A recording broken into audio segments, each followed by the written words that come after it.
Pentagon Press Secretary John Kirby talked about that Russian convoy stalled miles outside the city. I just want to play some of that for our viewers. That convoy that we talked about also has been stalled and slowed. And quite frankly, a big reason for that has been the Ukrainian resistance. They were able to hit some of those lead vehicles and get it to stop.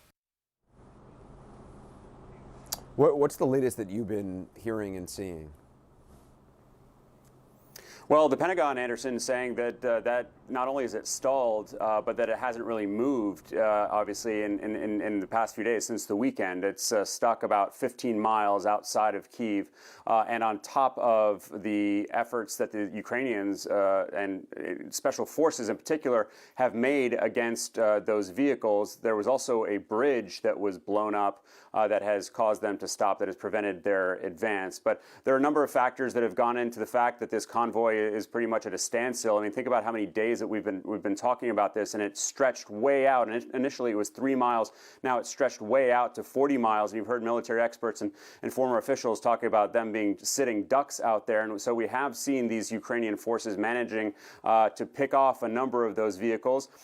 Given the fact that they are so stretched out and that they are relatively far from supply lines, we also know that the Russians have had a hard time refueling and getting food. And so the Pentagon believes that they are reassessing, that it may be too soon to say that they aren't making much progress. You still have a formidable amount of firepower in terms of the troops, the armored vehicles, and the artillery that are in that convoy. And so there is a real concern that they will play a significant part of an encirclement of Kyiv, which the Ukrainians believe is still Moscow's main priority. They said that just today, that the top priority is still to encircle Kyiv and to break through the resistance. So not only do we have that convoy that is north of Kyiv, we also have Russian forces to the west that the Ukrainians claim have been pushed back. We have seen some success by the Ukrainians against the Russian forces there, and the Ukrainians believe that they are calling up more resources to replenish their troops and their weaponry there. And Anderson, that is a very important point, because we keep hearing about the successes of the Ukrainians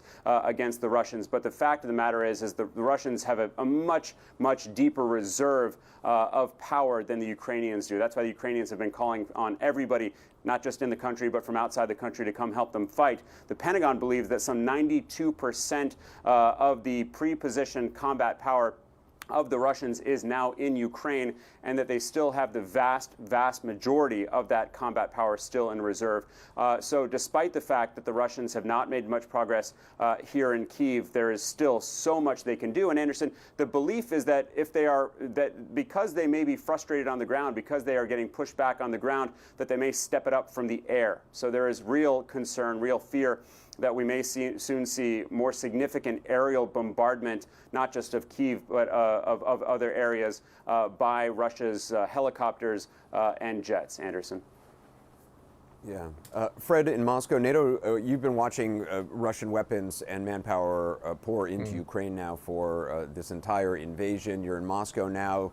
U.S. officials saying they're using cluster bombs in Ukraine. Vladimir Putin is saying everything is going according to plan. What's the latest that you've been seeing today?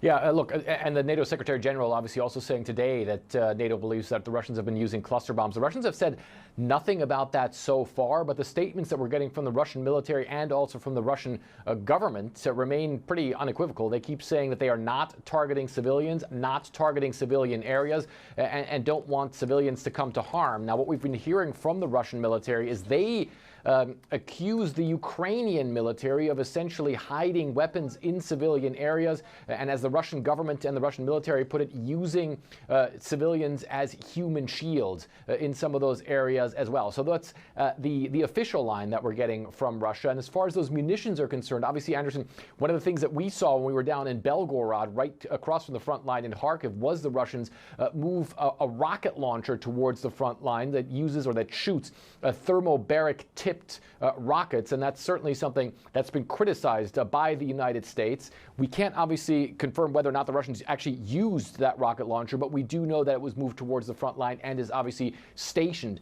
in that area, or was stationed in the area around the Kharkiv front line. At the same time, though, Anderson, as the Russians say that they are not causing any civilian casualties and that everything is going according to plan, as Vladimir Putin said, They are also cracking down on critical speech towards this operation. Today, there was a law that was passed by the Russian lower house of parliament and then the upper house of parliament as well, seemingly trying to fast track all of this, which essentially makes it illegal to say anything critical about the Russian military and this operation or anything that would sort of induce sanctions against Russia. And the penalties are pretty massive. It's up to 15 years in prison or around $13,000, which is a huge amount of money here in Russia. Vladimir Putin still has to sign that law, but it certainly is already something that's having a chilling effect on journalists here in this country. Of course, many of the critical media already have been shut down here in Russia. The BBC, for instance, today said it was ceasing operations in the Russian Federation. And just a couple of minutes before we went to air, Novaya Gazeta, of course, the managing editor of which just won the Nobel Peace Prize, is saying that it's taking down all of its content related to Russia's military operation simply because they're not sure whether their journalists are going to have to go to jail for a very long time if they keep reporting on it, Anderson. Yeah, I mean, it's all obviously aimed at journalism and accurate coverage, because right now everything that's imposing sanctions on Russia are the statements of Vladimir Putin. So he's actually should be subject to that law. Alex Marquardt, Fred Plankton, appreciate it. Now back to Anna in New York.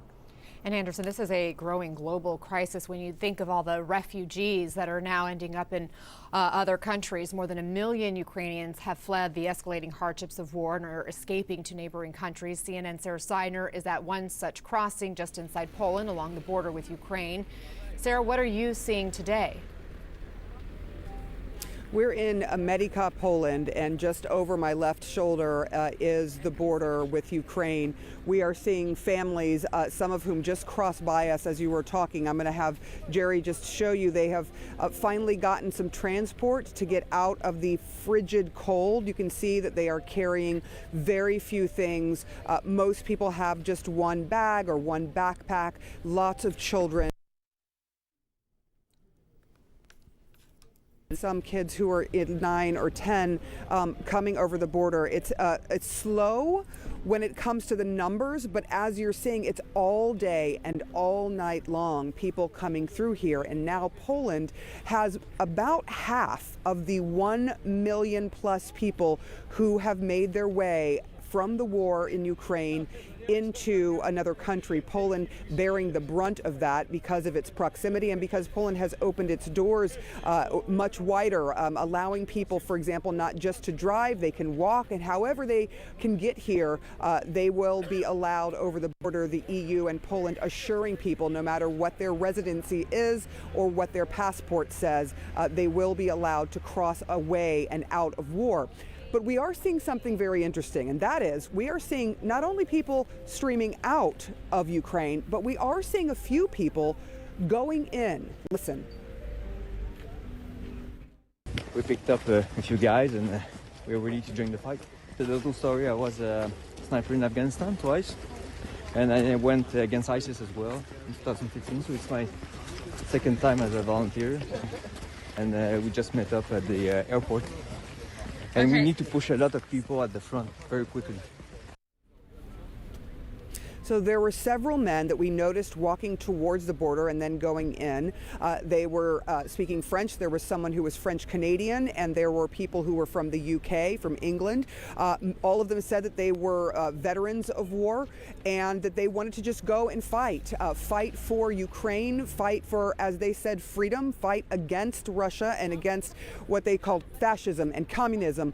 They said this is their duty, and that they are going in unpaid to try and help the Ukraine people. One by one, they said they had a plan and that they had someone meeting them on the other side in Ukraine. Anna? It's all so interesting, so tragic. Sarah, stay with me for just a sec. I know we were having some issues with your signal, but I've been able to hear you loud and clear. I just want to ask you then, if there are some 500,000 people who are then crossing the border, are there in Poland right now, what happens to them after they cross? I mean, longer term, not just within 24 hours, but, you know, in the weeks to come, where are they going? What's going to happen to them? That's the thing, and that's why you see so much panic on people's faces, so much sorrow on people's faces, because frankly, most of them have no idea. We met a family last night who literally had the clothes on their back. They had nothing. They had panicked. There were bombings very close to them. They had gone into a shelter and literally ran out of that country as fast as they could get here. And they got here eventually by train. And it was just a matter of trying to figure out who they could go to. They said they were going to a friend's house, the friend barely even knowing that they were going to show up the same night. There isn't a lot of planning that you can do. I mean, this has only been going on for a week and a few days, and so people don't know. Some of them have been stuck in a train station for a couple of days trying to figure out their lives. One thing, though, we are hearing is that there are lots of people here in Poland and around Europe, Germany, Denmark, who are telling people they are welcome. They can come and stay in their personal homes, and they'll give them transportation.